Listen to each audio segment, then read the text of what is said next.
Tom had always been a light sleeper, easily disturbed by even the smallest of noises. Living alone in an old house in a quiet suburb only seemed to amplify his awareness of every creak, every gust of wind that rattled the windows. Still, he had never been bothered by it. The house, with its worn floorboards and drafty corners, had a charm that Tom had fallen in love with when he first moved in. It was cozy, albeit a bit outdated, and it had character. But about a month ago, something changed. Tom started hearing noises at night. More specifically, a soft knocking that seemed to come from somewhere above his bedroom. The first night he heard it, he sat up in bed, disoriented and confused. The noise was faint but persistent, a steady knock knock knock that seemed to echo through the silence of the house. He lay still, listening intently. Maybe it's the wind, he thought. Old houses made all sorts of strange noises after all.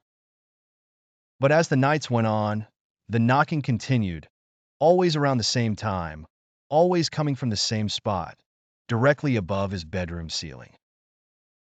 The strange thing was, his house didn't have an attic. There was no space above his bedroom, just the roof, and yet the knocking persisted, night after night.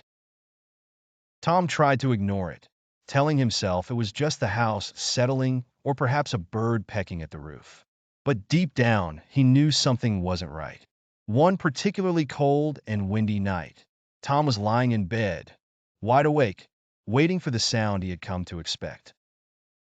Right on cue, the knocking began, but this time it was louder, more insistent, as if someone or something was trying to get his attention. Knock, knock, knock. Tom's heart raced. He threw off the blankets and stood up, determined to find the source of the noise.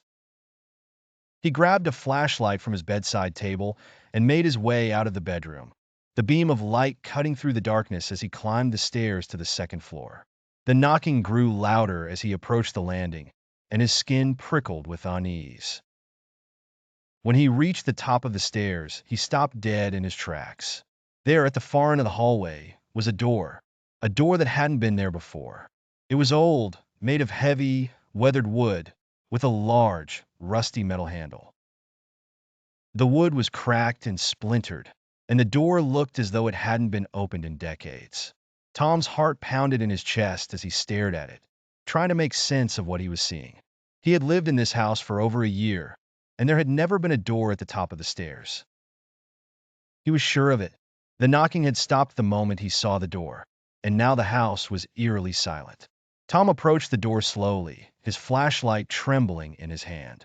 He reached out to touch the handle but hesitated, something deep inside him screaming that he shouldn't open it. But curiosity overpowered his fear, and with a deep breath, he gripped the handle and twisted. It didn't budge. Tom exhaled in relief. The door was locked. For some reason, that brought him comfort. Whatever was behind the door, it wasn't meant to be opened. He decided to leave it alone, hoping that by ignoring it, the knocking would stop and life could return to normal.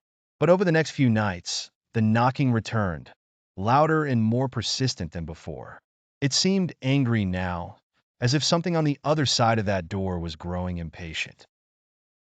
Tom could feel the vibrations through the walls, the rhythmic pounding filling the silence of the house. He tried sleeping with earplugs, turning up the volume on the TV, anything to drown out the sound, but nothing worked. The knocking consumed his thoughts, gnawing at his sanity. One night, after hours of lying awake, listening to the relentless knocking, Tom made up his mind. He had to open the door. Whatever was behind it, whatever was making the noise, he had to face it. He couldn't live like this anymore.